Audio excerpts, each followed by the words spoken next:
Ok, iniciada.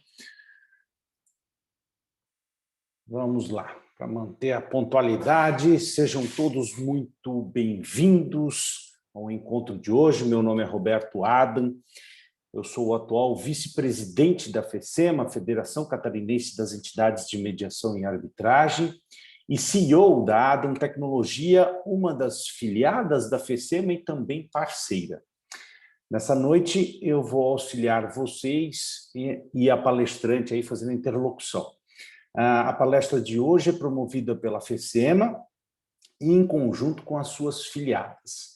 Mas antes de iniciar a palestra, eu peço licença para falar de dois importantes eventos da FECEMA, em conjunto com as suas filiadas e parceiros, que será realizado no segundo semestre de 2021.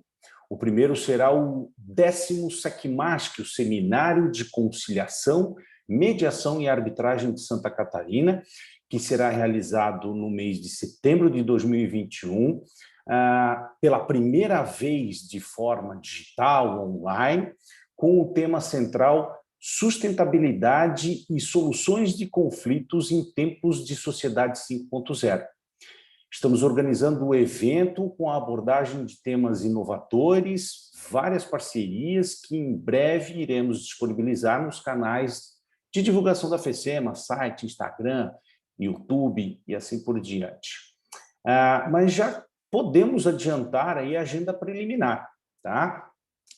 No dia 2 de setembro, das 19 às 21h30, nós teremos um parceiro do dia, que será o FONAME, com o tema Sustentabilidade, Mediação, Comunicação, Cultura e Resoluções de Conflitos em Tempos de Sociedade 5.0. Na semana seguinte, dia 8, quarta-feira, também mesmo horário, 19 às 21h30, teremos o parceiro CONIMA e com o tema Experiência da Mediação no Brasil. Na semana seguinte, terça-feira, 14 de setembro, mesmo horário, 19 às 21h30, teremos o parceiro CBMAI e o tema será a eficácia da arbitragem nas empresas. Na outra semana, 23/9, data de comemoração da lei de arbitragem, no mesmo horário, 19 às 21h30, o parceiro será o SEBAR, e aí o tema será retrospectivas, conquistas, desafios e perspectivas da arbitragem no Brasil e no mundo, comemorando os 25 anos da Lei 9.307/96, a Lei de Arbitragem. E aí, por último, no dia 29 de setembro, quarta-feira, no horário, então, das 9 às 11h30 da manhã, teremos o parceiro ICFML, com o tema Resolução de Conflitos, Experiências na Comunidade de Países de Língua Portuguesa. E para falar da 8ª edição da revista, eu passo a palavra para a Luciane Pacheco, que é a diretora, secretária da FECEMA e coordenadora da revista. Com você, Lu. Obrigada, Roberto. Boa noite mais uma vez a todos, sejam muito bem-vindos a esse mais um evento, né, da FECEMA, são tantos que tá nos engrandecendo, né? E ter a honra de apresentar para vocês essa novidade agora, né, também a 8ª edição da Revista Catarinense de Solução de Conflito, para mim é um grande prazer. Essa edição, ela será também publicada na versão digital e impressa, no mês de novembro desse ano. Teremos espaços para publicação de artigos e informações, versando sobre negociação, conciliação, mediação, arbitragem, dispute boards e demais procedimentos. Haverá também um espaço para publicação de anúncios e de publicidade. Em breve serão disponibilizados no site da FECEMA esses dois grandes projetos, tanto do seminário quanto da revista. Contamos com a participação de todos nesses dois grandes eventos e pedimos também para que fiquem atentos à programação das nossas palestras, que estão acontecendo sempre, né, todo mês, mensalmente temos um grande evento, uma grande palestra, né, e a gente vai continuar dessa forma, sim. Então, a gente conta com a participação de todos. Roberto, devolvo a palavra para você, para a gente começar logo esse evento, que eu estou ansiosa para escutar a Riciane. Obrigado, Lu, pelas informações. Vamos em frente. Informamos que esse evento de hoje está sendo gravado e será disponibilizado no canal do YouTube da FECEMA e também no site. As perguntas poderão ser feitas no chat a qualquer momento, tá? E para melhor aproveitamento da palestra, solicitamos, por favor, que desliguem os seus microfones, deixem eles desligados. Para quem fez a inscrição utilizando a plataforma Simpla, receberá por e-mail, logo após a palestra, o certificado de participação com a carga horária de 1h30. Para apresentar a Riciane, uma grande amiga, ela é presidente da Comissão de Conciliação e Mediação da OAB Santa Catarina, membro da Comissão Especial de Mediação do Conselho Federal da OAB, diretora de mediação da CMAA, Distinguished Neural da CPR, em Nova York, Estados Unidos, e juiz em competições de mediação nos Estados Unidos e na Europa. Esse é com você.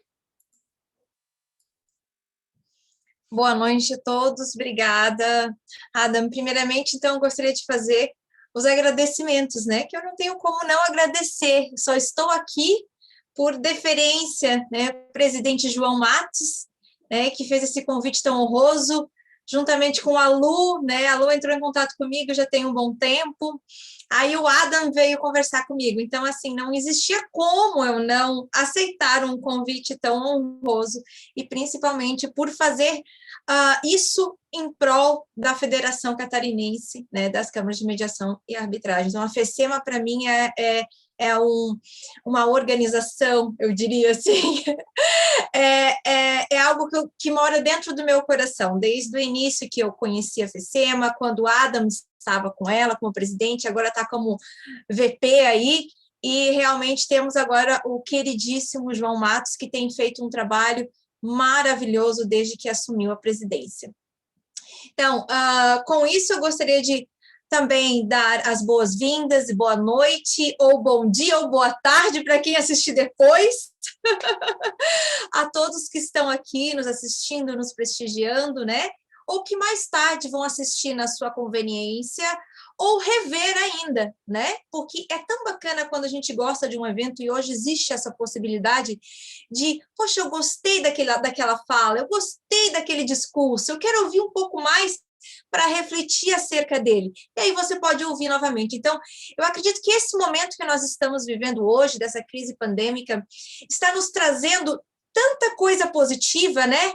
Porque, ao mesmo tempo que nos traz muita tristeza, que nos traz um momento de muita insegurança, de incertezas, esse momento de crise balança todos nós, e balançou todos nós, balançou o mundo inteiro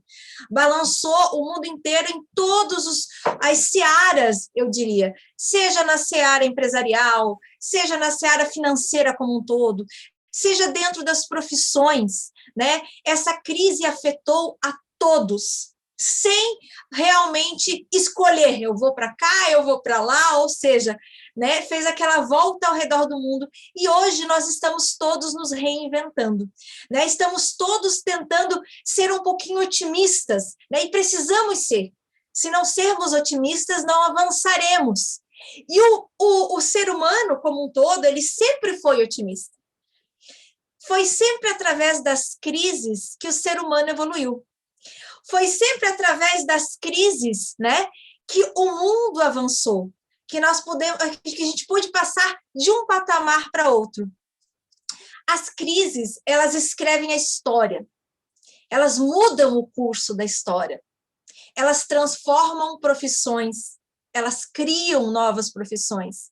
Elas transformam países, unem povos e realmente tornam nós que estamos aqui vivendo nessa casa que eu costumo dizer, né, que é o planeta Terra, em seres mais humanos. Então, não existe como eu iniciar essa palestra sem falar um pouquinho da importância da crise dentro do ser humano para que a gente venha até a sociedade 5.0. Hoje é o tema abordando, né?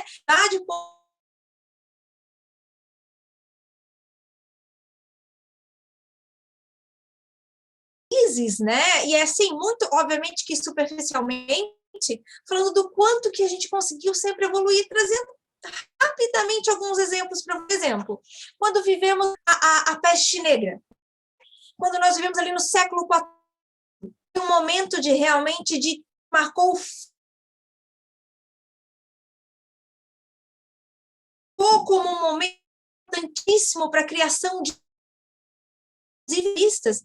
Obviamente, da mesma forma que vem que são as leis trabalhistas, mas para mostrar que a servidão não faz, que não fazia sentido algum. Né? Daí a gente salto aí dessa época, porque eu preciso avançar, mas a gente a Primeira Guerra Mundial, que possibilitou o lugar dos homens que estavam indo para a guerra. Então, neste momento, na Primeira Guerra Mundial, as mulheres vão ocupar esse local, né? E começam a ser mercado. O que a Segunda Guerra mostra a mesma coisa. As mulheres se trabalham, estão ali.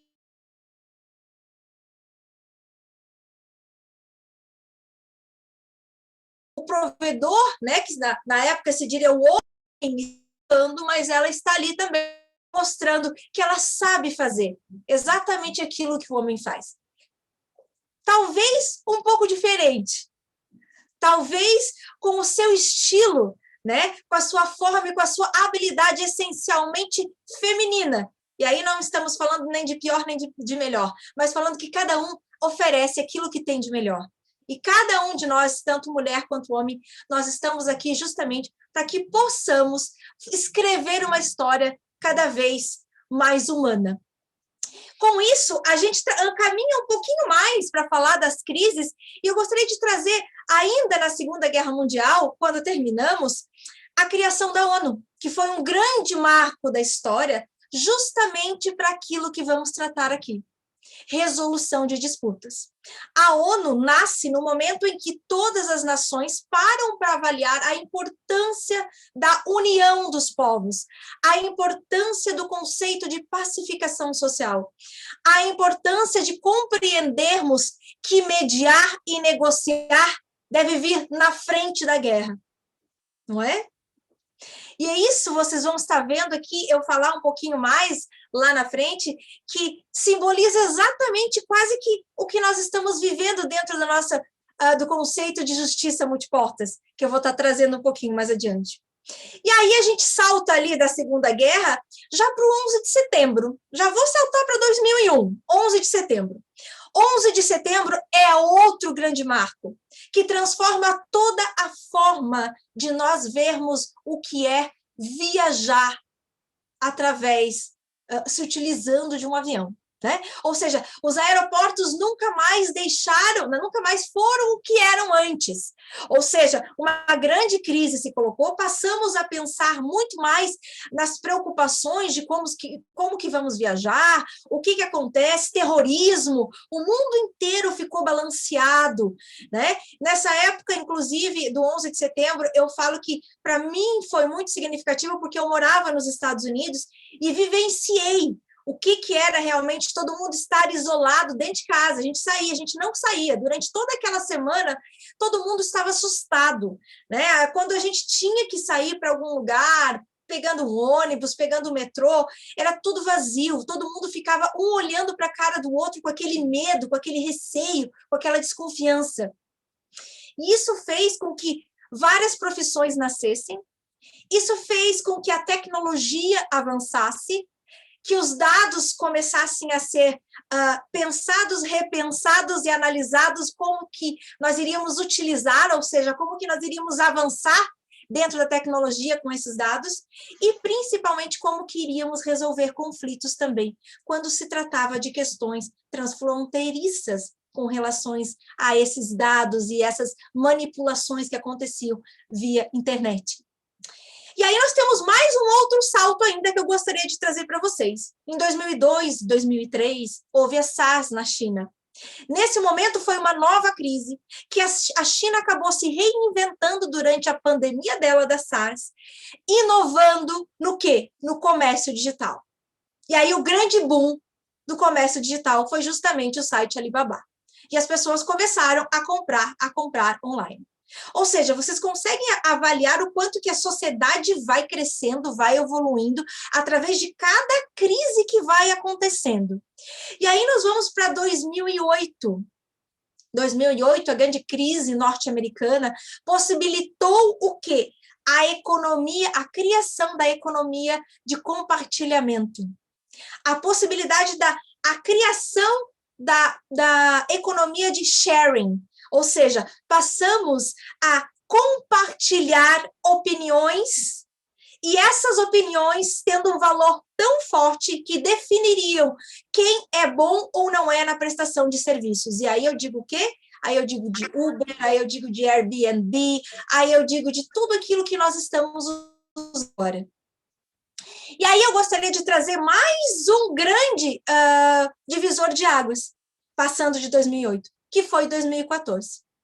2014 foi quando o primeiro-ministro do governo japonês, pediu, após toda aquela série de problemáticas que o governo japonês teve, ou seja, aqueles tsunamis em 2011 que foram avassaladores, né? E uma série de problemas que o próprio Japão vinha passando desde o vazamento de Fukushima, o primeiro-ministro decidiu que o Japão precisava reagir de alguma forma. A economia estava desanimada, as pessoas estavam entristecidas, o país já não andava com aquele ânimo que andava antes. O país passou a ver que algo precisava ser feito para que o Japão voltasse a ser aquele Japão inovador, aquele Japão que sempre traz algo de novo, que inventa, que cria ou que diminui algo para inovar na sua tecnologia. Nesse momento, o primeiro-ministro japonês pediu a uma cientista que se chama Yoko Harayama, para que ela desenvolvesse, através de uma equipe que ela poderia montar da forma que ela entendesse que era melhor, ou seja, uma equipe composta, uma equipe multidisciplinar, para analisar uma forma de reação do Japão diante de tudo aquilo que eles vinham vivendo ali em 2014. E essa nova reação, ou seja, esse movimento que seria criado através da Yoko Harayama, seria a nova política japonesa de 2016 a 2020. E Yoko Harayama disse assim, pois então eu tomo para mim como com satisfação o que o primeiro-ministro trouxe para mim. Vou tentar avaliar o que nós podemos fazer em prol do nosso país. E ela não fez só em prol do nosso país. Ela fez em prol de todo o globo terrestre, eu diria, de todo o mundo como um todo. Foi aí que nasceu o conceito de sociedade 5.0. Yoko Harayama fez um estudo aprofundado, dizendo que ela precisava avaliar, ela e a equipe dela, que momento era esse que nós estávamos vivendo como um todo, no mundo, não só no Japão. Obviamente que ela estava voltada para o Japão, mas ela queria, para poder entregar algo realmente de valor, que agregasse à sociedade civil japonesa, algo que realmente fosse impactante. E aí ela fez um estudo, olhando para a história de tudo que já vivemos, né, na humanidade, e ela disse que, na verdade, precisaríamos nomear e colocar alguns números para compreender a evolução de nós, seres humanos. Esse primeiro número, e isso corresponde praticamente quase que às revoluções, né? Mas o primeiro número seria a sociedade 1.0. Essa sociedade 1.0 é aquela inicial, lá atrás. É a sociedade nômade, a sociedade da caça, a sociedade da sobrevivência. A sociedade 2.0, ela identificou como a outra grande virada da sociedade civil como um todo, que é a sociedade da agricultura. Quando as pessoas passaram a viver e se organizar em feudos na agricultura, mudando a sua forma de pensar o que seria sobrevivência. A sociedade 3.0 é a primeira sociedade industrial, aí é a revolução industrial. Precisaríamos não mais somente agora de se utilizar da agricultura, precisaríamos da mão de obra além do homem, mas também da máquina. Precisaríamos da ajuda da máquina. A sociedade 4.0 é a sociedade que a grande maioria de nós ainda está vivendo. É a era da informação. A sociedade que trata da tecnologia, que trata dos dados, a sociedade que trata da inovação, de como a tecnologia vai atuar na vida do homem, trazendo o computador para nós, trazendo a inteligência artificial, trazendo tudo aquilo que o ser humano conseguiu desenvolver com a sua expertise e transformar essa inteligência em algo que pode facilitar a nossa vida. Contudo, o que foi observado? Ao chegar na sociedade 4.0, surge algo, né, que nós jamais imaginaríamos. O medo de nós sermos superados por aquilo que criamos, a tecnologia. Então, Yoko Harayama diz que nesse momento, o momento da sociedade 4.0, é o momento em que o ser humano, quando constrói, né, a ideia, a era da inovação, a era da informação, ao mesmo tempo ele se apavora com o novo. Ele diz, meu Deus, e se eu for substituído pela máquina? É nesse momento que começamos a ter Hollywood, no auge de Hollywood, porque agora a gente só vê Netflix, né? Mas no auge de Hollywood, víamos filmes como Matrix, que explicava exatamente essa ideia do quê? Da máquina, ou seja, da computação, dos computadores, dos robôs, na verdade, estarem dominando tudo, né? Então, esse é um momento que tiveram vários filmes, né? Minority Report, não sei se vocês lembram, aquele do Tom Cruise. Então, quem é mais da minha idade, aqui os mais novos talvez não lembrem, mas assim, foi uma época, e essa é a década dos anos 2000, ali, bem aquela virada do século, do milênio ali, né? Do século, que estava se discutindo assim, meu Deus do céu, o que vai acontecer? Porque era algo muito novo. E aí, Yoko Harayama diz assim, pois bem, observe, que em cada momento nós pensamos na caça, na sobrevivência, na agricultura, na alimentação, na inovação, de trazer máquinas, né, para a gente poder evoluir, e na quarta, que é a sociedade 4.0, na informação, na tecnologia. E qual foi o momento que nós pensamos no homem? Qual foi o momento que nós levantamos o foco e a reflexão somente em prol do homem? E ela viu que esse era o momento. E essa era a grande virada de chave para uma nova sociedade ser criada. A sociedade 5.0, ela vem em prol de uma sociedade inteligente.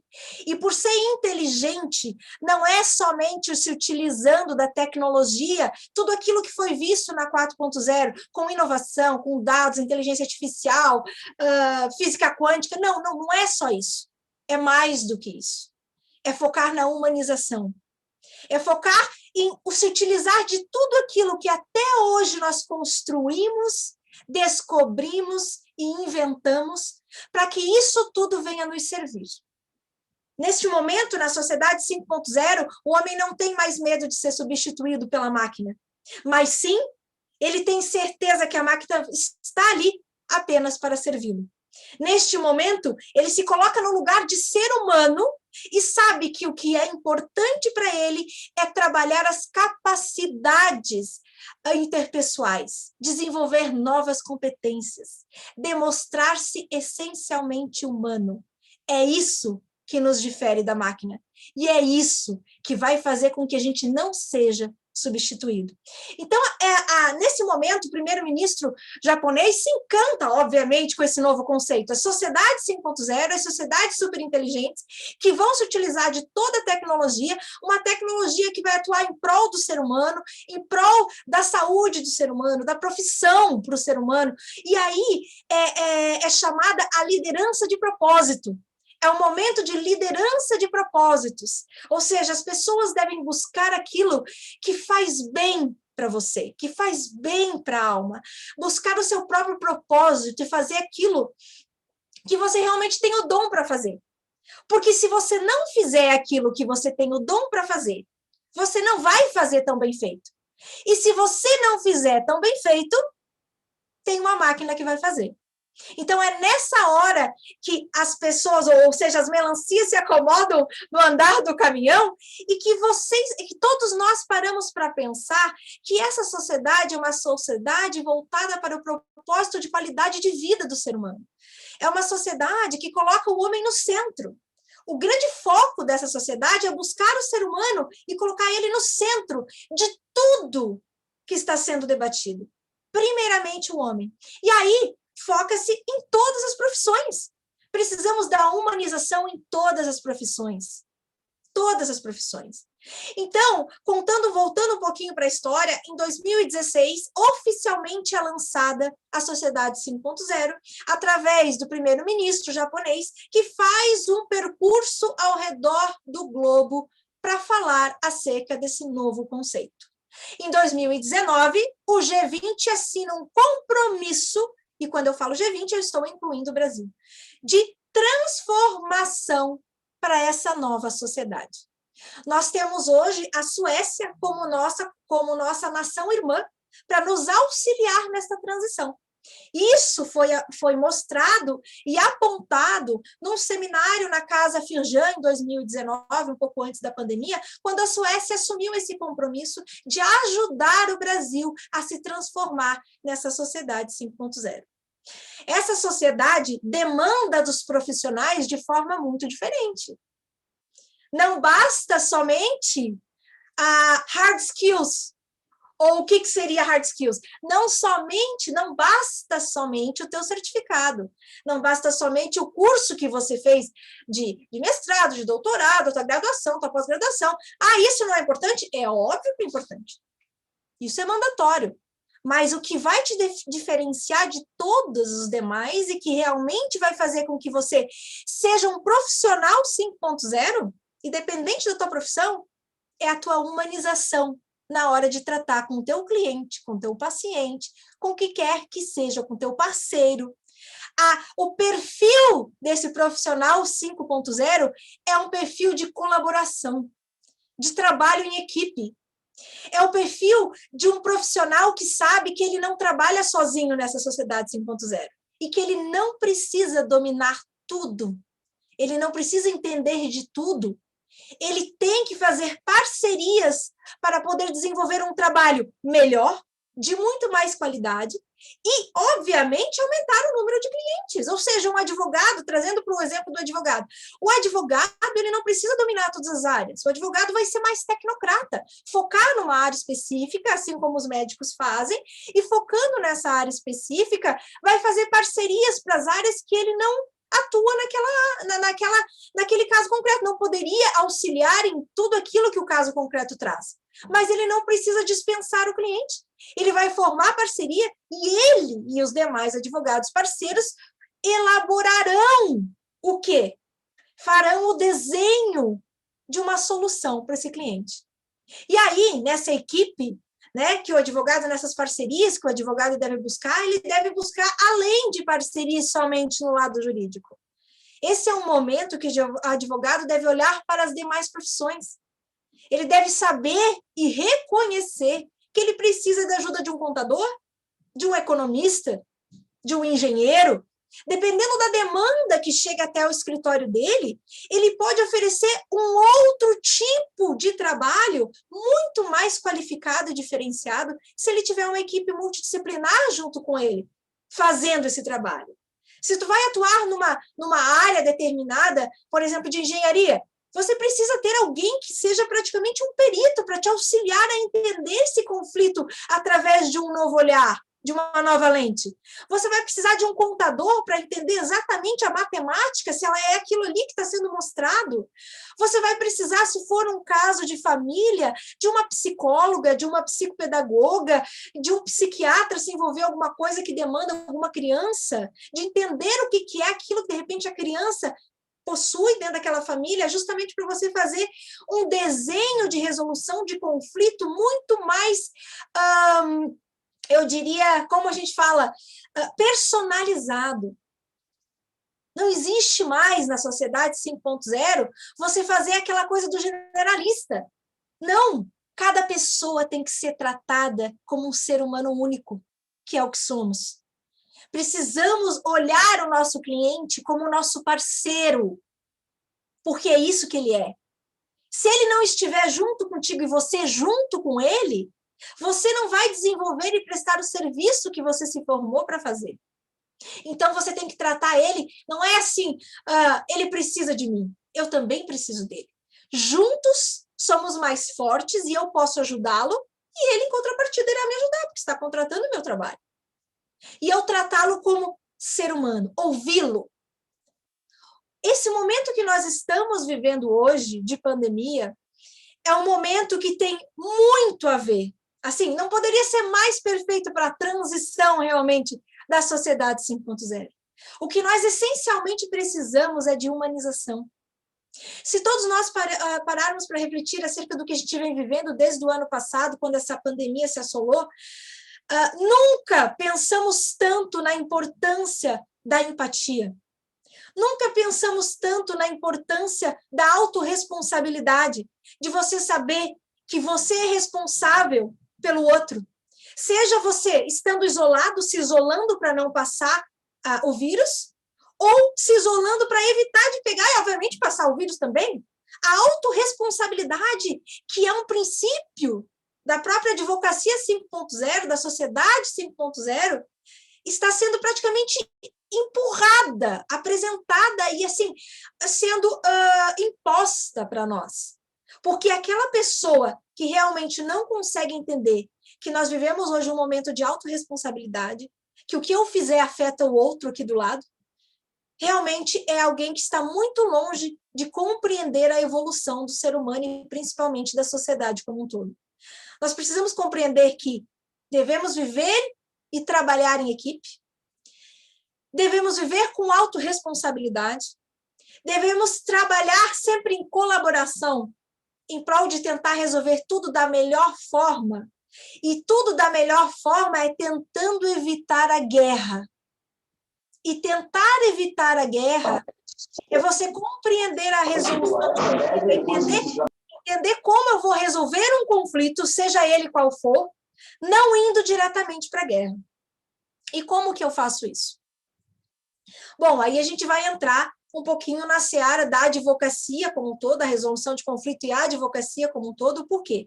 O que coube à advocacia, ao advogado dentro dessa nova sociedade? Coube ao advogado entender o que é ser um advogado 5.0.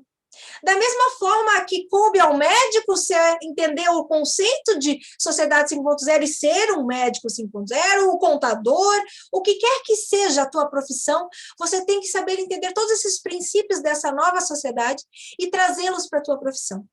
Para o advogado, coube entender que a última instância é a guerra. Dentro de uma resolução de disputa, a última instância é a guerra. E a guerra, o que é a guerra? O que é a guerra? A guerra é a luta. E o que é a luta? A luta é o combate. O que é o combate? O combate é o judiciário.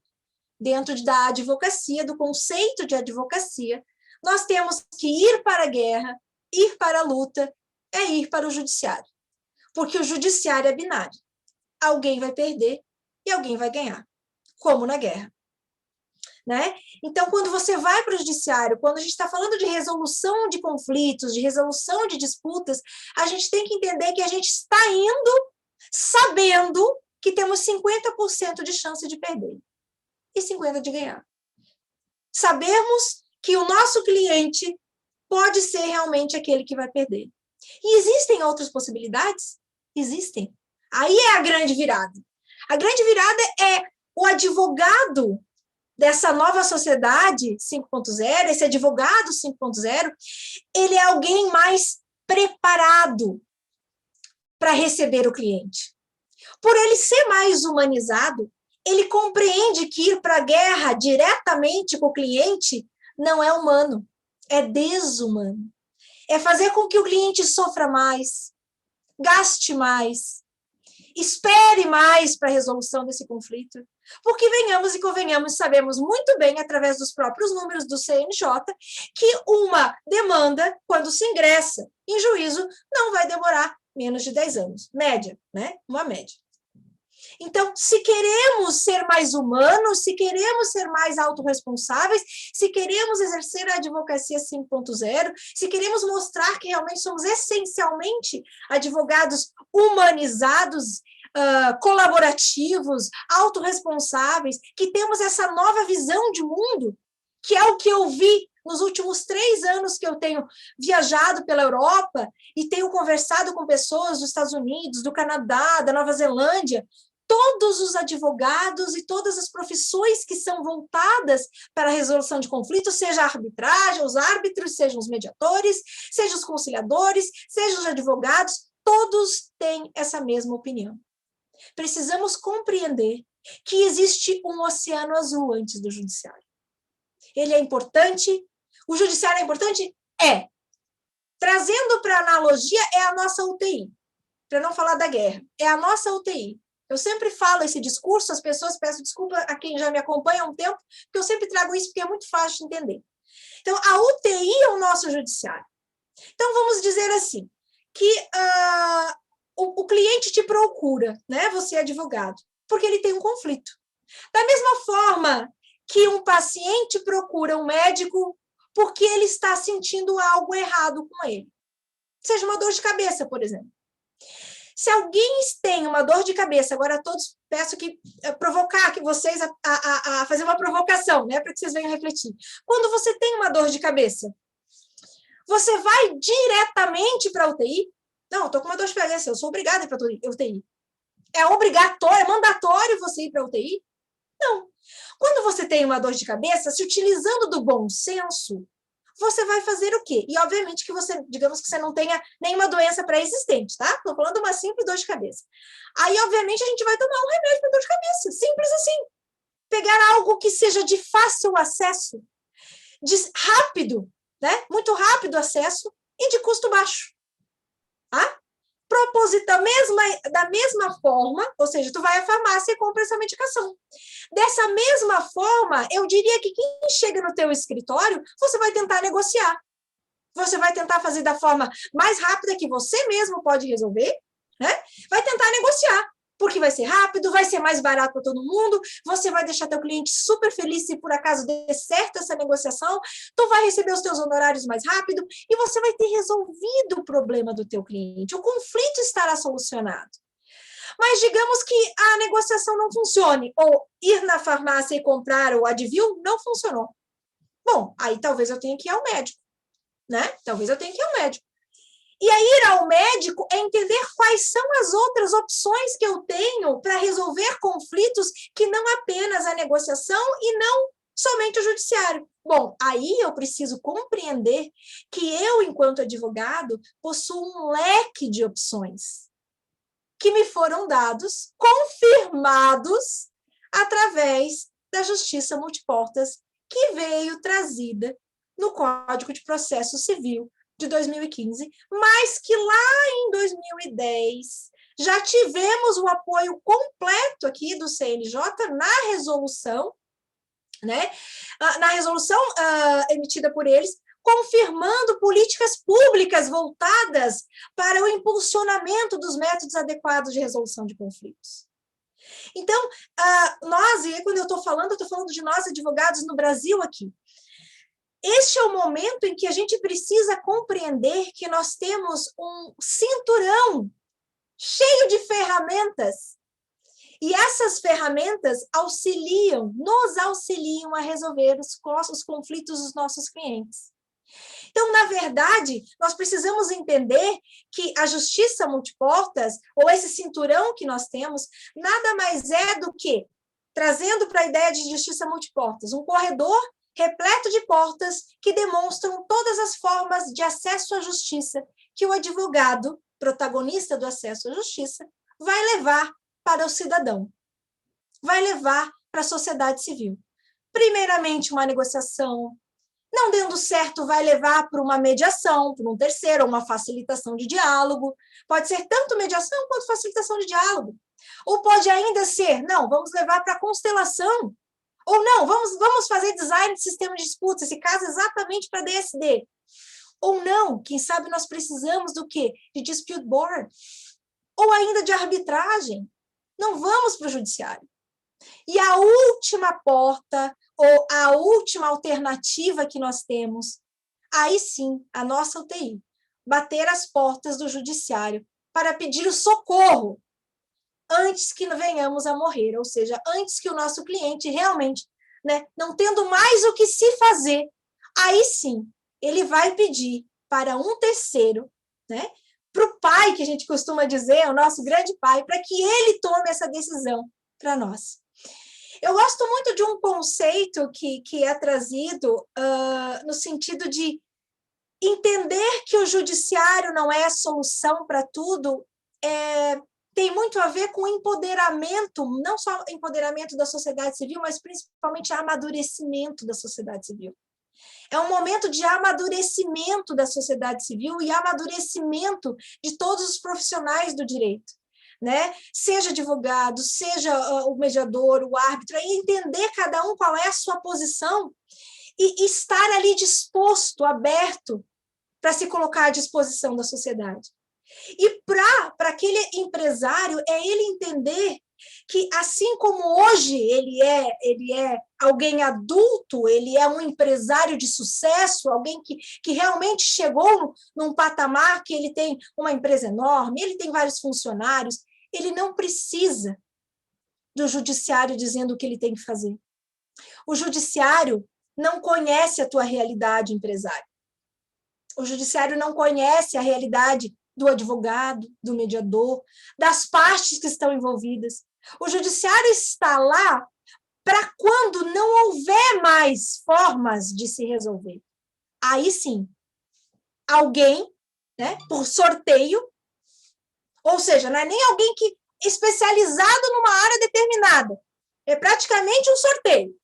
Caiu para o juiz X, ou seja, se for uma comarca de vara única, então, meu Deus do céu, a mesma pessoa que trabalha com penal, com civil, com consumidor, com família, vai resolver o problema do empresário que pode falir de um dia para o outro. Ou seja, que ele pode fazer com que famílias e famílias venham a falir. Então, a seriedade com que nós temos que enfrentar esse novo momento e a compreensão do que é uma advocacia 5.0, né? O que é a resolução dentro da sociedade 5.0, é a autorresponsabilidade. Nós, advogados, somos responsáveis por levar os nossos clientes para o judiciário, gente. Somos nós. E nós somos responsáveis por conhecer ou desconhecer do Instituto da Mediação, por conhecer e desconhecer o Instituto da Arbitragem, por conhecer e desconhecer o que são câmaras de mediação e arbitragem, o que elas podem fazer pelos nossos clientes e por nós, para que nós possamos receber, né, os nossos honorários de forma mais rápida, de forma, inclusive, mais humana, que não precisamos esperar para fazer uma execução, para daí sim poder receber alguma coisa. Então, assim, o que eu queria dizer para vocês e trazer nessa minha fala? Quando eu estive em 2019 na ONU, eu estive em Viena, na UNCITRAL, né, que é o braço da ONU, responsável por toda a transação comercial internacional no mundo, para fazer as recomendações. Né? E eu estive também nessa mesma viagem, sendo juíza da competição de negociação e mediação em Viena.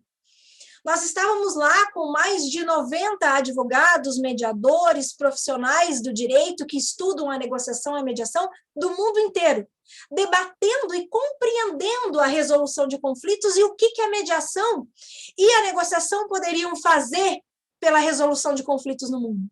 E nós tivemos a UNCITRAL vindo visitar o evento, né? Fomos até a UNCITRAL, mas eles vieram também até nós para dar uma palestra e explicar a importância das câmaras de mediação e arbitragem para a resolução de conflitos mundo afora. Seja da sociedade civil, seja do que quer que seja, sociedade civil dentro de uma nação ou a sociedade civil entre as nações. Ou seja, né, relacionamentos de empresários de estados diferentes, de países diferentes, de cidades diferentes ou da mesma cidade. Empresas que estão transacionando, o que quer que seja. A palestra que a UNCITRAL trouxe, que a ONU trouxe para nós, era no sentido de solicitar, recomendar, já que nós estávamos com países, nós estávamos com praticamente quase, eu diria que 70%, não, 80%, 60% dos países do mundo representados ali, a recomendação de que nós venhamos a desjudicializar.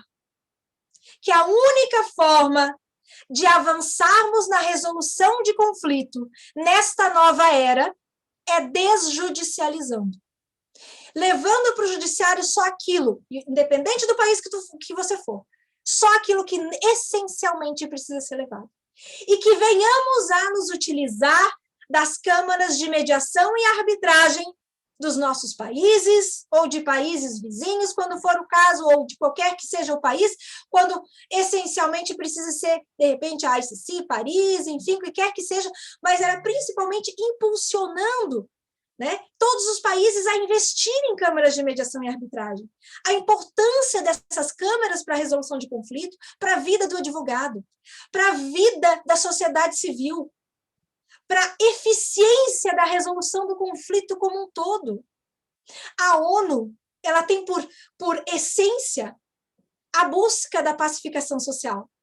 Então, antes mesmo de nós estudarmos no Justiça Multiportas na década de 70, que foi lá na época da década de 70 e 76, quando Frank Sanders fez a tese, desenvolveu essa tese, né, o professor da escola de Harvard que desenvolveu essa tese da Justiça Multiportas, ou ainda diante do projeto Florença, na década de 70 também, né, nessa época, já se tinha pensado a ONU em 45, já se falava de mediação. A ONU, né, o que ela faz é mediação entre países, é negociação. Né? Ela é o grande órgão que organiza aqui, né, que busca pacificação social. E foi espelhada nela que a mediação, que a negociação, que a própria arbitragem, como um todo, queira ou não, né, é criada nessa nova forma de se pensar a resolução de conflitos de uma forma mais eficiente, não tão onerosa, ou diria assim. E aí, quando eu digo onerosa, eu estou falando assim, porque às vezes o caro não é pagar, não é financeiramente caro, né? É emocionalmente caro. E isso dói muito mais. Isso dói muito mais. Quando você está emocionalmente abalado, quando um conflito se arrasta por 10, 20, 30 anos, por gerações e gerações sem se resolver, quando um conflito empresarial não consegue ser resolvido a ponto de salvar o emprego de quem está ali, de salvar a empresa, quando um conflito não consegue ser resolvido, quando você pede que o juiz decida a escola que teu filho vai estudar. Ou seja, a sociedade 5.0, ela vem trazendo muito esse conceito de autorresponsabilidade, que eu gostaria de bater muito nisso. E a autorresponsabilidade, para todos nós, né, que trabalhamos com resolução de conflitos, é entender que nós precisamos, primeiramente, tentar resolver tudo isso, inicialmente nos nossos escritórios, com parcerias de uma equipe multidisciplinar, caso seja necessário, e não conseguindo negociar no escritório, precisamos pedir ajuda para as câmaras de mediação e arbitragem.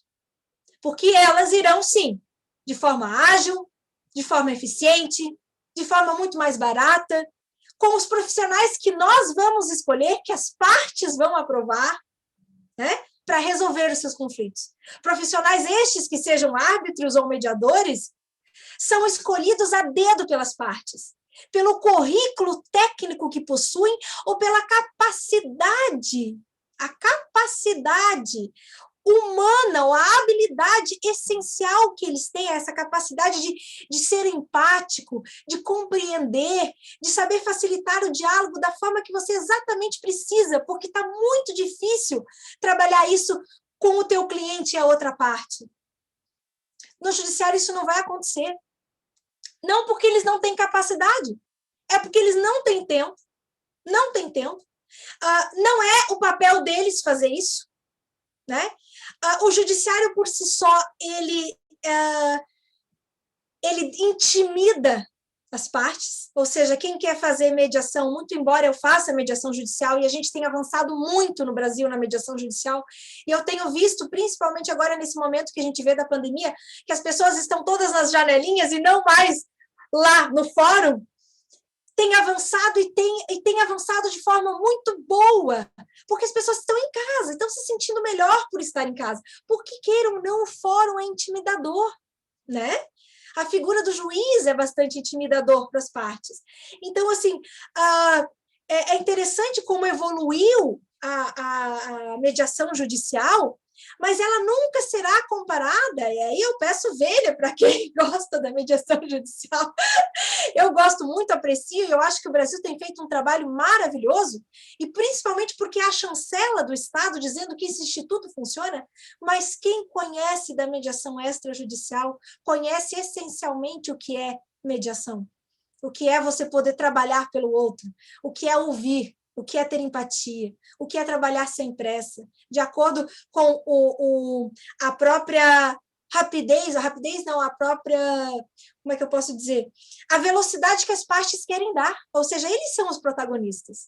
São eles que conduzem o movimento. O advogado está ali para auxiliar, obviamente, né? Ele está ali para assessorar a parte legal, para ser colaborativo, porque advogado que não é colaborativo não deve nem ir para uma mediação, né? Ele deve fazer parceria e chamar o advogado que é colaborador, que é colaborativo, para ir lá auxiliá-lo nessa hora, tá? Então, assim, eu acho que muito do que eu queria trazer, e agora eu já estou fechando quase 1 hora de fala aqui, a gente quer fazer um debate, tinha combinado isso com o Adam, e eu sou daquelas que, se me deixarem, eu vou falando, você já deve ter observado, e quando a gente fala de algo que ama, né, o olho brilha, e nunca se acaba o tema. Então, assim, o que eu queria trazer para vocês é muito isso, de que vocês repensem e reflitam de que, por mais que esse momento seja um momento muito delicado, um momento de crise, muitas pessoas perderam entes queridos, não está sendo fácil a crise financeira e nem vai ser mais adiante. A gente sabe o que a gente está prestes a passar. Mas, por essa razão, por trabalharmos com resolução de conflito, é que precisamos estar preparados para ajudar os nossos clientes de forma muito humanizada. Uma das coisas que eu gostaria de trazer para vocês é que eu não sei se todos têm conhecimento disso, o Fórum Econômico de Davos, que acontece desde a década de 70 anualmente, pela primeira vez na história foi cancelado. Pela primeira vez. Ele acontece anualmente em janeiro, na Suíça, aconteceu ano passado. Esse ano eles fizeram alguns encontros, né? Alguns ajustes todos online, e aí foi transferido para maio, o Fórum Econômico de Davos, para Singapura, porque todo o Oriente, vamos dizer assim, a Ásia, estava muito melhor andando com vacinações, e, enfim, com a eliminação, principalmente, da doença. Alguém está me falando alguma coisa? Ou não? Talvez foi um ruído. Pode continuar. Tá. Muito mais do que todos nós aqui, nós vivíamos aqui no Ocidente, enfim. E o que aconteceu? Eles designaram, e isso é bem interessante para a gente, para ficar como reflexão para cada um de nós, o nome do tema, porque ele sempre tem um tema, né? E o Fórum Econômico de Davos é o fórum que é responsável por pensar o futuro do trabalho, para pensar as recomendações do futuro do trabalho, do futuro das profissões, o que vai avançar, quais são as habilidades interpessoais que são mais, devem ser desenvolvidas, vão ser mais buscadas e procuradas no próximo ano, quais são as habilidades técnicas que precisam estar afloradas, ser desenvolvidas. Pois bem, eles colocaram o tema desse ano como The Big Reset, ou seja, o grande recomeço. Né? O grande recomeço de tudo. Imaginem que o Fórum Econômico de Davos, que reúne os maiores nomes da economia, da sociologia, do próprio, inclusive do direito, né? Dentro das nações, os grandes diplomatas, né? Os estadistas, para repensar o que seria The Big Reset, ou seja, o novo recomeço, foi cancelado. porque ninguém possui condições hoje de afirmar qual vai ser o futuro exato das profissões. Quais são as habilidades que terão que ser mais bem desenvolvidas? Ou seja, é tão incerto o momento que nós estamos vivendo hoje que ninguém ousa afirmar que vai ser de uma forma X ou Y. É mais seguro que nós venhamos a fazer planos, não para daqui 1 ano, 2 anos, 3 anos, mas aqueles planos, e isso são os futuristas falando, aqueles planos mais curtos, dos próximos 3 meses. O que eu faço para desenvolver e avançar na minha empresa, no meu escritório? O que eu vou fazer para avançar até ali? Porque daqui 3 meses muita coisa pode ter mudado. E os conflitos vão mudando e vão se reinventando, inclusive as profissões, isso a gente sabe. Durante todo o período que nós estamos vivendo da pandemia, jamais imaginávamos que estaríamos hoje se utilizando da plataforma Zoom da forma que a gente está utilizando. Que ninguém mais ia se encontrar presencialmente, agora que as coisas começaram a voltar mais ou menos ao normal. Mas a grande maioria, existe um novo normal. A grande maioria das pessoas ainda está somente no remoto. As crianças estão aprendendo, sendo educadas remotamente. Que mundo é esse que nós nunca tínhamos pensado, que pensávamos que seria só em 2030, 2040, 2050? Fomos derrubados, assim, nós levamos um tsunami de aceleração de tecnologia. E, portanto, se não exercemos a nossa capacidade única de sermos essencialmente humanos, não saberemos realmente como retomar, ou como tomar um rumo mais correto. Então, temos nós a obrigação, como vetores de transformação nessa pandemia, porque tratamos da resolução de conflito, e conflito é o que mais tem nessa pandemia. Temos a autorresponsabilidade de sermos designers de soluções, de sermos vetores de transformações, engenheiros de soluções.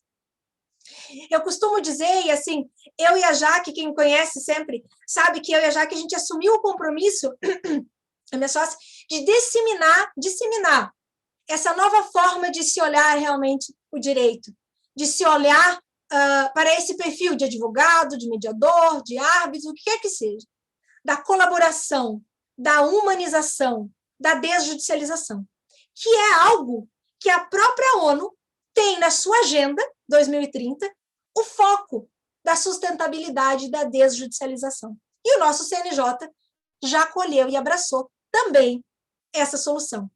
Então, nunca estivemos mais próximos, meus queridos, de termos os institutos da mediação e da arbitragem sendo totalmente abraçados pela sociedade civil. E agora eu gostaria de terminar rapidamente com uma frase famosíssima, mas que para nós é muito importante sempre reafirmá-la, que é a fala do ministro Barroso, de que o advogado do futuro não é aquele que propõe uma boa demanda, mas sim aquele que a evita. E como é que ele a evita? Conhecendo de mediação e arbitragem, principalmente, agora a gente puxa para o nosso assado, e principalmente conhecendo as câmaras de mediação e arbitragem e o que elas podem fazer por nós e pelos nossos clientes. Obrigada. Esse sensacional te ouvir, tão enxurrada de elogios, não só aqui no chat, mas também nos grupos em que eu faço parte. O pessoal falando da dinâmica que você explica, do seu raciocínio, enfim. Depois eu te passo todos esses elogios, mas foram muitos. Tem uma pergunta aqui que eu acho que vale bastante a pena eu te passar. Você que está aí hoje à frente da Comissão de Conciliação e Mediação da OAB Santa Catarina, que tem um escritório que não judicializa, isso é uma novidade, né? Até queria que, se possível, você falasse um pouquinho sobre isso, mas claro, fora toda essa tua experiência, essa bagagem que você tem, não só aqui, mas também fora do Brasil, né? A pergunta diz o seguinte, da Kátia, com todas essas opções do sistema multiportas, por que ainda existe tanta resistência dos advogados em utilizar os métodos adequada solução de conflitos, principalmente aqueles advogados que atuam em causa de valores médios, não tão expressivos. Porque se a gente for fazer um comparativo, os grandes negócios dificilmente vão ao judiciário. O empresário,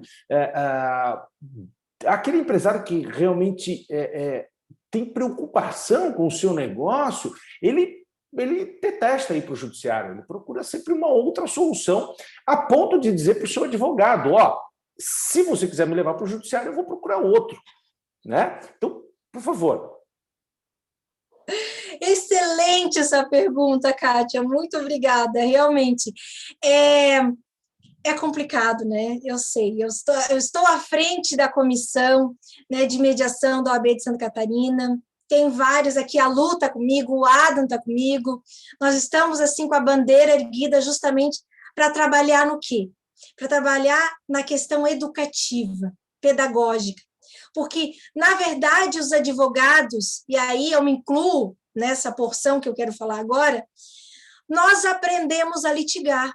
Nós somos de uma época, né, que fizemos direito, que as bancas, e aí eu diria, ousaria dizer, que são poucos os que já tiveram, a não ser os bem jovens, que tiveram a oportunidade de aprender acerca do conflito, a estudar o conflito e entender que o importante é resolver o conflito e não a ação que você vai entrar. Que o importante é você compreender que você tem que resolver o problema do teu cliente e não achar outro para ele quando você vai para o judiciário, né?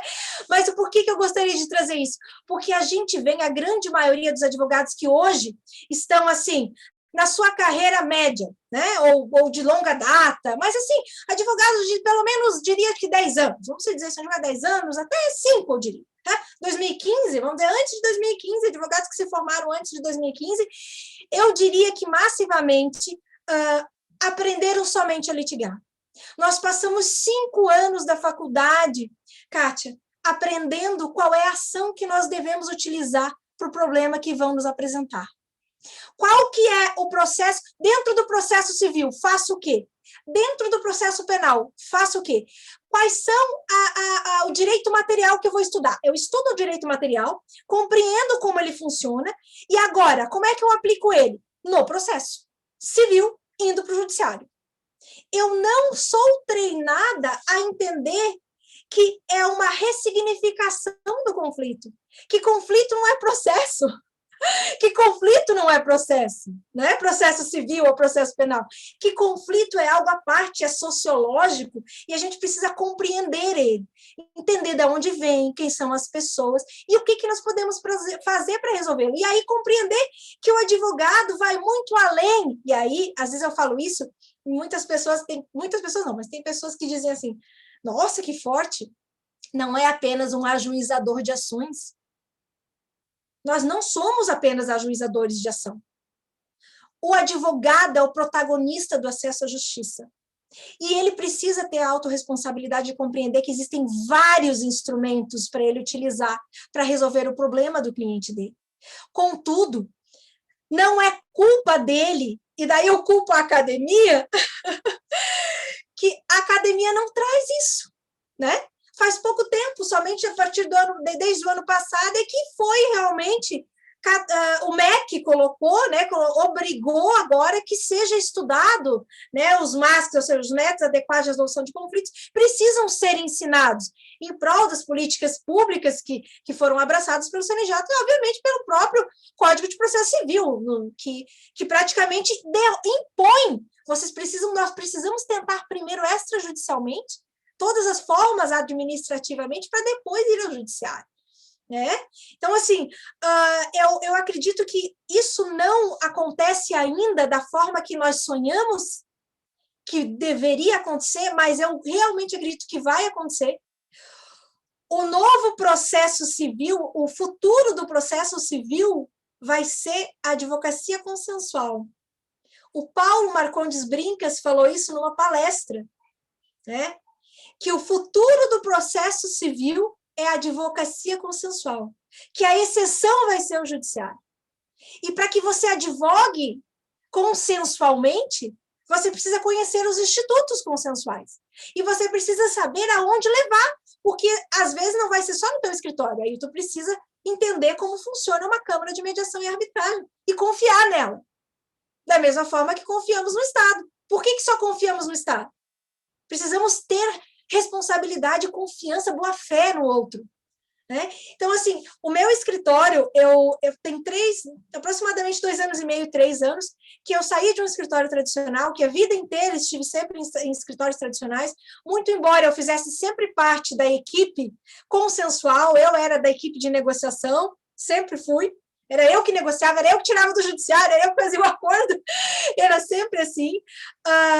Eu me propus, eu encontrei, eu sempre me senti diferente dos demais advogados, porque eu não gostava de litigar, não me sentia bem, eu gostava de ir para o judiciário para chegar lá e tirar de lá, e resolver fora. Eu encontrei a minha sócia, a Jaque, que muitos de vocês devem saber, a Jaque Azevedo, que morou no Canadá e fez a certificação dela de mediadora no Canadá. Eu morei 7 anos nos Estados Unidos, trabalhei 5 anos no escritório de advocacia nos Estados Unidos e aprendi a advogar fora do judiciário lá. Como é que funciona? E funciona muito bem. Se não funcionasse bem negociar e mediar e arbitrar, os Estados Unidos não resolveria 95% dos seus conflitos fora do judiciário. Somente 5% são ajuizados. 5% dos conflitos do país mais capitalista do mundo. É porque isso dá certo, né? E isso eu pude ver mundo afora. Então, tem 2 anos e meio, quase 3 anos, que eu assumi o compromisso de montar um escritório em que a gente não ajuiza somente se for para homologar acordo, ou se for para ir lá e tirar do judiciário e aí tentar fazer um acordo extrajudicialmente. E toda vez que a gente precisa ajuizar, a gente faz parcerias. Então, nós temos parcerias com escritórios que atuam com o contencioso, porque ele é importante, sim, não estamos dizendo que não é importante, mas só estamos dizendo que existe um oceano azul além disso, e precisamos aprender. Não sei se eu respondi à pergunta da Kátia. Ela complementou, enquanto você falava, palavras dela. Eu diria que é urgente que os advogados desenvolvam essas competências para esse futuro que já chegou. Concordo com a Kátia, e aí entra a OAB, entra instituições como a FECEMA, a CONIMA, FONAME, todos esses parceiros aí que a FECEMA chamou para o próximo seminário que a gente vai fazer. Bom, tem uma fala aqui da Ana Beatriz que diz o seguinte: é explícito a necessidade em se dar a devida importância às técnicas de resolução de conflitos. Mas é uma grande caminhada a ser feita para que as pessoas civis entendam e tomem a escolha pelos métodos alternativos. Ótima palestra. Tem uma pergunta legal aqui, ó, nada mais, nada menos do que Jordane Flene, que ela diz o seguinte, que é sempre muito bom de ouvir, e diz o seguinte: na sua visão, o judiciário realmente tem cumprido a resolução 125 do CNJ, que estimula a utilização dos meios consensuais? A mediação no judiciário é efetiva e eficaz? São 2 perguntas. Ou caberia ao judiciário julgar tão somente e deixar que as câmaras privadas exerçam com extrema capacitação e responsabilidade a função de mediação? São 3 perguntas. Se precisar, eu repito. Tá bom. Qualquer coisa você me ajuda aqui. Amei as perguntas, Jordane, maravilhosas e realmente muito importantes para serem aqui respondidas, de modo a complementar o que eu falei na palestra. Então, a primeira pergunta, pode falar de novo aí, Adam, para mim. A primeira pergunta na sua visão, o judiciário realmente tem cumprido a resolução 125? Aí, coçando a cabeça, eu acho que, eu acredito realmente que o nosso judiciário está muito empenhado. Tá? O que eu tenho visto, e aí eu converso com colegas do mundo afora, né? Eu participo de um grupo de estudo do CNPq que é de resolução de conflitos direito e tecnologia, e estamos, assim, da Índia, da Rússia, Brasil, tem o BRICS inteiro ali, South África, tem Estados Unidos, tem Canadá, tem... E, assim, o brasileiro, o nosso país, realmente, ele foi tão ágil e tão rápido na hora da pandemia de impulsionar, tá, os métodos adequados, que eu diria que, neste momento, por meio da pandemia, sim, houve uma aceleração. Antes, estava sendo estimulado de uma forma muito mais tímida, com muita resistência, principalmente das comarcas do interior, que é isso que eu observo, não das comarcas do interior, que eu digo das cidades maiores, como a gente vê Joinville, que é diferente, Blumenau, né, Lages, mas o que eu posso ver das cidades pequenas mesmo é que há muita resistência, até porque os advogados desconhecem do Instituto, e aí até mesmo os magistrados, tá? Eu já vi magistrados que desconhecem do Instituto, que acham que é utopia. Ah, não, isso não vai pegar no Brasil. Que brasileiro tem mania de achar que lei não pega, né? É só no Brasil que a gente vê isso. Mas a pandemia, eu acho que ela veio como um grande aliado nosso, de quem atua com os métodos adequados de resolução de conflitos. Porque nunca foi tão necessário que nós buscássemos alternativas mais humanizadas e rápidas para resolver. E aí nós tínhamos ali, né, os Sejuscs que têm ajudado, muito, mas houve um momento de que a população começou a entender que existe outros institutos. Existe, os advogados começaram a entender, mas realmente é um momento muito como diz o professor Joel Dias, eu gosto muito do desembargador, aposentado, que é árbitro, que trabalha demais com a desjudicialização, ele costuma ter uma expressão que eu gosto muito, que é assim, ó, precisamos evangelizar os advogados. E a evangelização de trazer a boa nova. A boa nova é mediação e arbitragem. Nós precisamos trazer evangelizar, né, os advogados como um todo, porque assim, queridos, e assim, respondendo um pouco da pergunta da Jordane, o cliente não chega pedindo isso no escritório. Ele quer a solução. Cabe a você, que é técnico, responsável, que estudou para isso, trazer a solução certa. Porque quando a gente vai no médico, você não chega dizendo o que você quer tomar, muito embora você pesquise no Google. Eu fiquei sabendo que existe isso e aquilo. Mas é você que determina ou é o médico que estudou e diz, não, para aí, vamos avaliar e, se for o caso, eu vou prescrever. É a mesma coisa, o advogado, nós precisamos massivamente o que o Adam falou. Nós precisamos unir forças, né? FECEMA, CONIMA, todas as instituições, para que a gente possa disponibilizar a capacitação para os advogados. Eu acho que essa é a grande virada de chave para todos nós. E eles estão abertos agora, porque é muito darwinista, né, o momento. Quem não se adaptar não vai sobreviver. Muito bom. E a mediação no judiciário? É efetiva? É eficaz? A mediação no judiciário. Pois é. Aí eu diria que, assim, a mediação no judiciário ela é mais efetiva do que a sentença. Porque a sentença não resolve o conflito, resolve o processo. Então, a mediação no judiciário ela auxilia, sim. E o judiciário traz a chancela, e é muito importante para o latino-americano, brasileiro principalmente, entender que o Estado diz que aquilo é bom. Então, eu acredito que a mediação judicial ela é boa por isso, porque é o Estado dizendo, se eu utilizo, é porque é bom, né?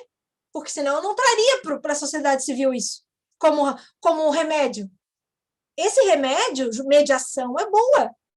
Agora, a eficiência que tem uma mediação extrajudicial é como se a gente falasse do remédio do SUS e do remédio que você compra com o teu dinheiro privado ou com com o plano de saúde. É a mesma coisa. Então, Vai ajudar? Vai ajudar, vai ser bom. Os mediadores judiciais são muito bons. Tem mediadores que a gente sabe que é muito bom aqui, que atuam tanto no judiciário quanto extrajudicial, mas eles não vão ter o tempo e a disponibilidade que teriam extrajudicialmente. E aí tudo muda, né?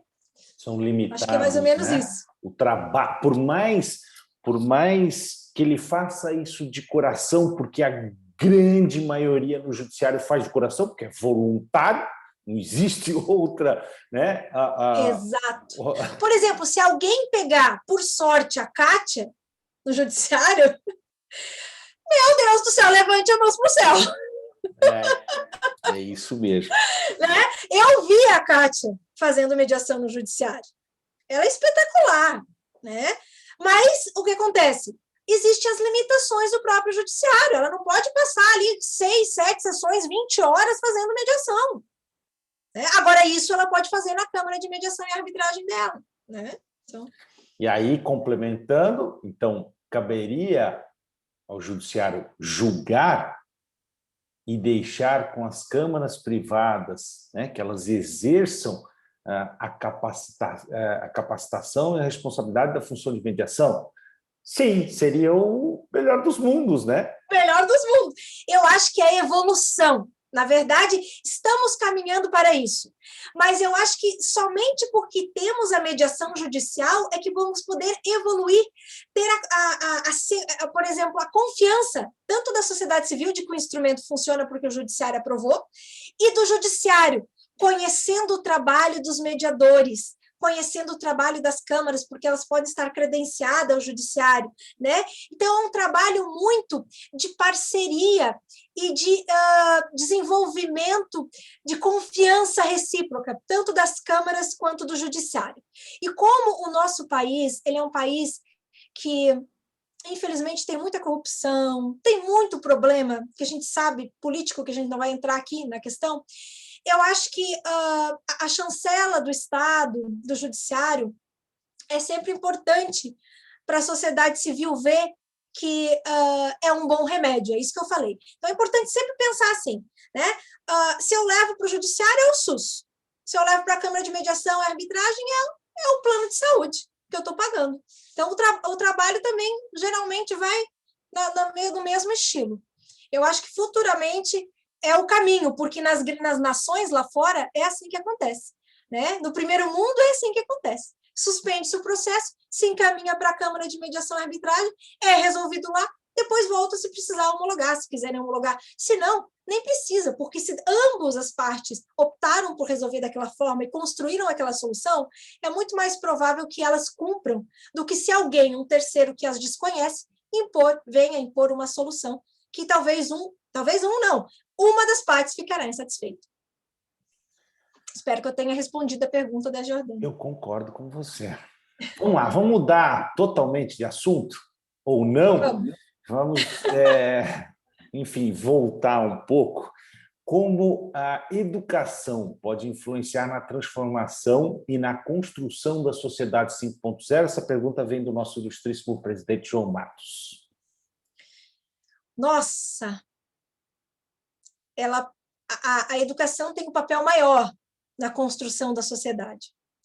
Porque a educação é que vai trabalhar o amadurecimento dessa sociedade a ponto de ela entender o que é essa autorresponsabilidade que todos nós precisamos ter, a ponto de a sociedade compreender que amadurecimento da sociedade civil é você saber olhar pelo outro, é você saber ouvir o outro, é você saber ter empatia pelo outro, saber que aquilo que você faz aqui tem efeito ali, né, do teu lado, a pessoa que está do teu lado já vai sentir, e é somente através da educação que nós podemos evoluir como um todo.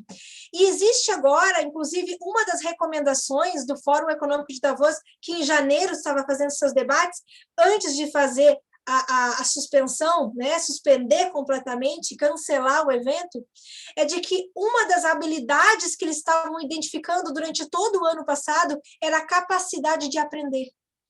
A capacidade de aprender é uma das habilidades que vai ser muito explorada nos próximos anos. Por quê? Porque estamos aprendendo a aprender, novamente. Estamos aprendendo a aprender remotamente, porque a vida inteira estudamos através de livros, pesquisamos na internet, mas na hora que íamos para as aulas presenciais. Ocasionalmente tinha alguma coisa remota. Nossos filhos, nós tínhamos sempre a preferência de levar presencial. Tivemos que, ano passado, suspender tudo. As crianças que antes brincavam nos computadores tiveram que aprender a fazer a lição nos computadores. E houve aí um processo bastante complexo que eu estudei até dentro da seara própria sociológica da educação infantil. Porque para a criança que via o computador como uma ferramenta de brincadeira, de jogo, para ele foi muito difícil olhar para o computador e entender que aquilo é escola. Não é lúdico o suficiente para a criança. Então, as escolas tiveram que se adaptar completamente do ano passado para esse ano, mudando apostilas, a grande maioria das apostilas de todas as escolas, dos livros, tiveram que ser reeditadas, e eu sei por isso porque os meus filhos também passaram por isso, e eu estava trabalhando diretamente com a escola para entender tudo isso, por conta justamente de que eu trabalho com educação. Então, a educação está num novo patamar. Todos nós estamos aprendendo a aprender de forma diferente. Estamos aprendendo a nos adaptar a esse novo normal, né? As crises sempre é um momento de maior criatividade do ser humano. Foi sempre no momento das crises que o ser humano se tornou mais criativo. Tanto que as grandes descobertas aconteceram sempre em isolamentos ou grandes crises, né? E é nesse momento que a gente precisa refletir o que vai sair daqui. Né? Quando nós passarmos dessa pandemia, quando esta crise pandêmica passar, o que será que nós vamos trazer de novo? O que será que nós vamos poder trazer em prol do amadurecimento e da evolução da sociedade? É um momento de tanta autorresponsabilidade que cada um de nós tem um papel dentro disso. Seja no nosso microcosmos, ou seja, na nossa família, como também com as pessoas que nós trabalhamos, com as pessoas que nós convivemos. Nós não podemos e nem vamos sair dessa pandemia do mesmo jeito que entramos. E a opção é, você vai sair pior ou melhor? O ser humano tende a ser otimista, por isso que a espécie sobreviveu, né? Aquele livro Sapiens fala muito sobre isso.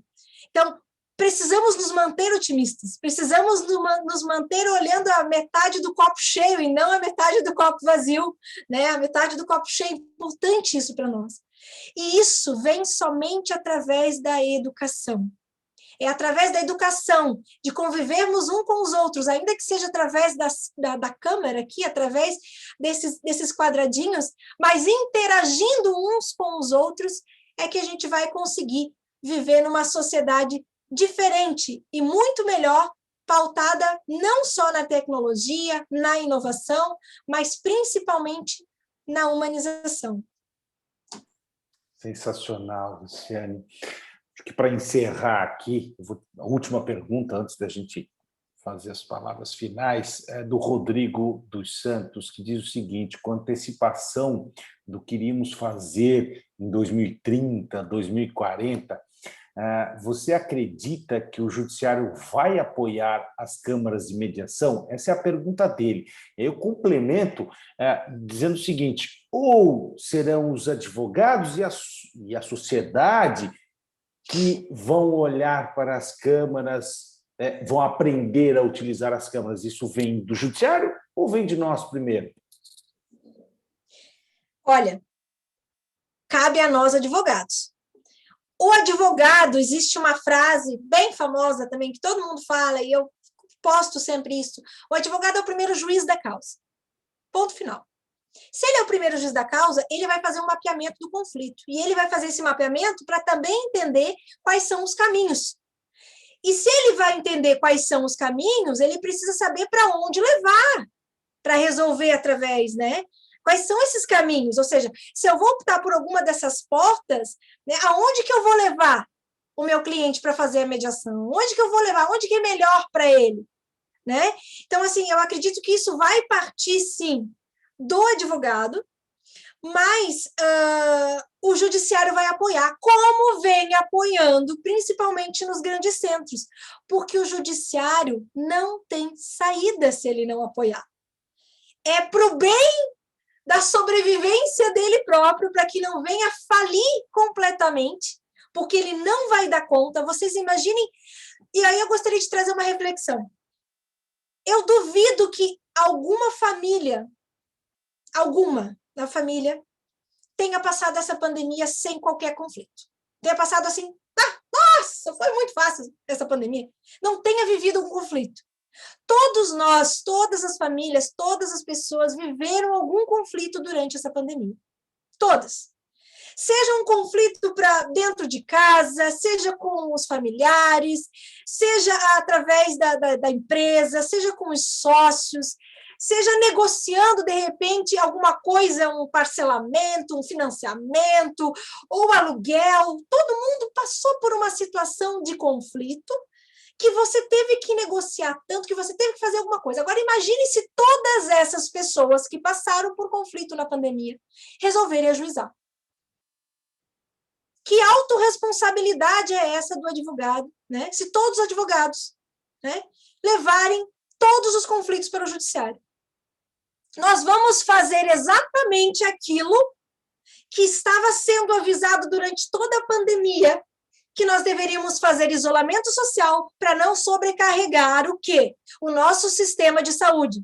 Pois bem, precisamos entender que compreender o que é a mediação e a arbitragem, compreender o que é as câmaras de mediação e arbitragem é, metaforicamente, fazer o isolamento de não levar tudo para o judiciário, para não falir o judiciário. Da mesma forma que estávamos tentando, né, pensar que não poderíamos onerar o sistema de saúde, não podemos onerar o sistema judiciário também, gente. É a mesma coisa. Isso se chama autorresponsabilidade. Não sei se respondi. Acredito que sim. Para mim, você respondeu.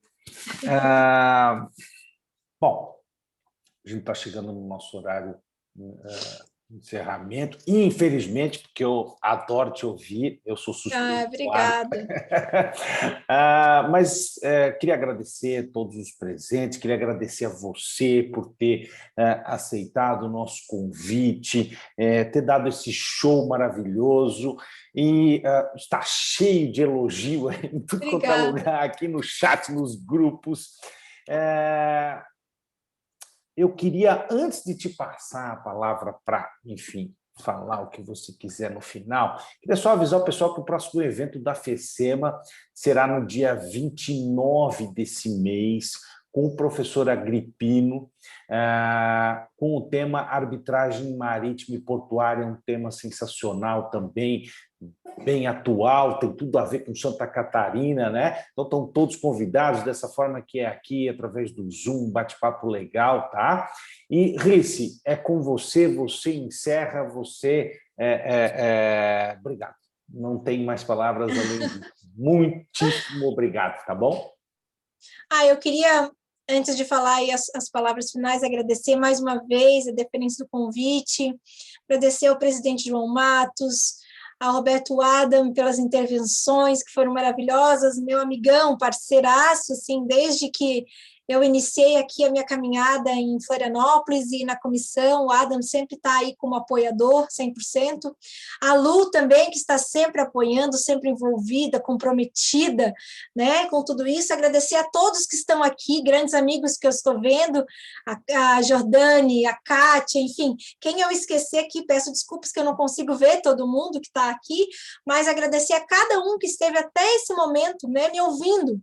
Espero que, de algum modo, ainda que seja mínimo, eu tenha conseguido trazer alguma reflexão, né, para vocês, tenha conseguido trazer algo, né, para agregar um pouquinho o conhecimento de vocês, assim, de uma forma mesmo muito humilde. Gostaria de agradecer, dizer que foi uma alegria muito grande Dizer que, na verdade, o que nós precisamos, essa é uma fala que eu geralmente gosto de falar, que nós verdadeiramente precisamos é de uma geração de advogados, de mediadores, de árbitros, de negociadores, capazes de desenhar uma nova realidade dentro dessa sociedade 5.0, capaz de trazer uma postura colaborativa, dispostos a inovar, a se transformar, a se reinventar, mas principalmente a humanizar.